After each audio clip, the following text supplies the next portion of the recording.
आपने कभी सोचा है कि जब कहीं बॉम्ब ब्लास्ट होता है, चाहे किसी मस्जिद में, मंदिर में या किसी स्कूल वैन में, तो सबसे पहले कौन मरता है? बेगुनाह लोग। और सबसे पहले जिंदा कौन होता है? पॉलिटिक्स।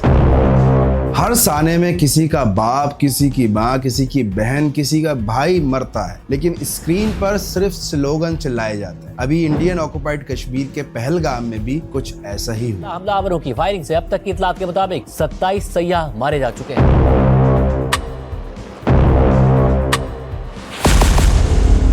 एक खूनी हादसा हुआ जिसमें सिर्फ खून नहीं गिरा, बल्कि एक बार फिर से सियासत का शटर खुला।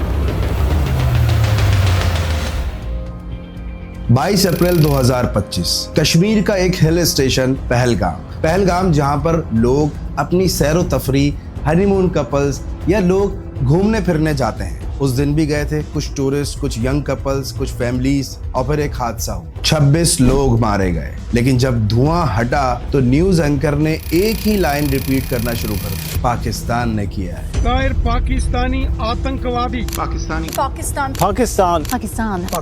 ये पाकिस्तानी फौज भेस बदल के आई।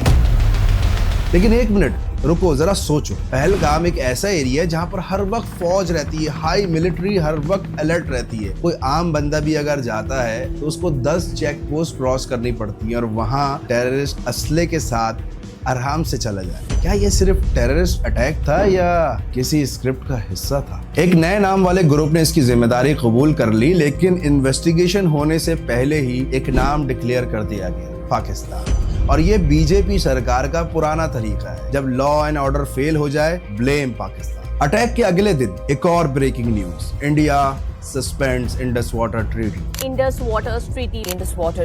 Indus Water Treaty. India suspends Indus Water Treaty.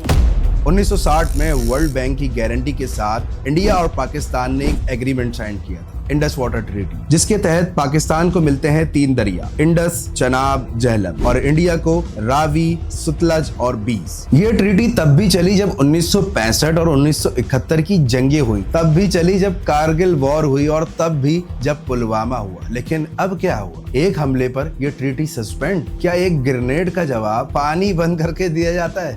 जरा सोचें। पब्लिक में हर डिसीजन का एक मोटिव होता है, और यहाँ मोटिव है, yes you guessed it right, vote bank. मतलब बात यह है कि अगर इंडिया में कहीं भी अटैक होता है तो सिंपल से स्टेप्स, पाकिस्तान को ब्लेम करो, लोग इमोशनल हो जाएंगे, मीडिया टीआरपी ले जाएगा, और बीजेपी के इमेज को हीरो बना दिया जाएगा। लेकिन पानी बंद करना सिर्फ पाकिस्तान के अगेंस्ट ही नहीं, ये एनवायरनमेंट के भी खिलाफ है। एग्रीकल्चर खत्म होती है, इलेक्ट्रिसिटी शॉर्ट होती है, और फ्लड्स क्रिएट होते हैं। कभी इंडिया ने पानी बंद करके कहत को जन्म दिया, और कभी पानी छोड़कर फसलें तबाह की। ये कोई नदी का इशू नहीं है, ये नदियों के नाम पर की जाने वाली सियासत है। पहलगाम में जाने गई, लेकिन उनको इंसाफ नहीं मिला। सिर्फ एक नैरेटिव आया, पाकिस्तान से बदला लो, पानी की जंग छेड़ दो, ये हिंदुस्तान के सम्मान का सवाल है। लेकिन भाई, जहाँ नैरेटिव्स खत्म हो जाते हैं, वहाँ जमीनी हकाइक की सच्चाई शुरू होती है। ये करीबी है दुबई और सऊदीया, इसी की मिसाल ले लो।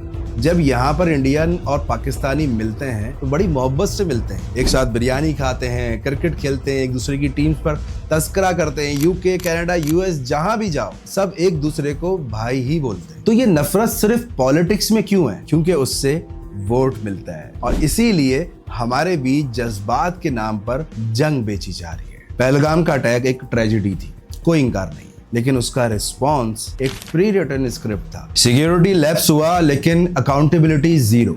टेररिस्ट का नाम क्लियर नहीं है, लेकिन ब्लेम क्लियर है। इन्वेस्टिगेशन हुई नहीं, लेकिन नदियां बंद हो गई। ये कोई एक्शन नहीं था, बल्कि एक रिएक्शन था, जिसका पहला पेज इलेक्शन से पहले लिखा गया था। अब वक्त आ गया है कि हम लोगों को इमोशनल होने से ज्यादा सोचना होगा कि जब तक खून पॉलिटिक्स का एजेंडा रहेगा, हक और सच कभी नहीं मिलेगा। अटैक कहीं भी हो, मर तो इंसान ही जाता है, लेकिन पॉलिटिक्स का चेहरा हर मुल्क में एक जैसा ही रहता है, बेदिल, बेज़मीर।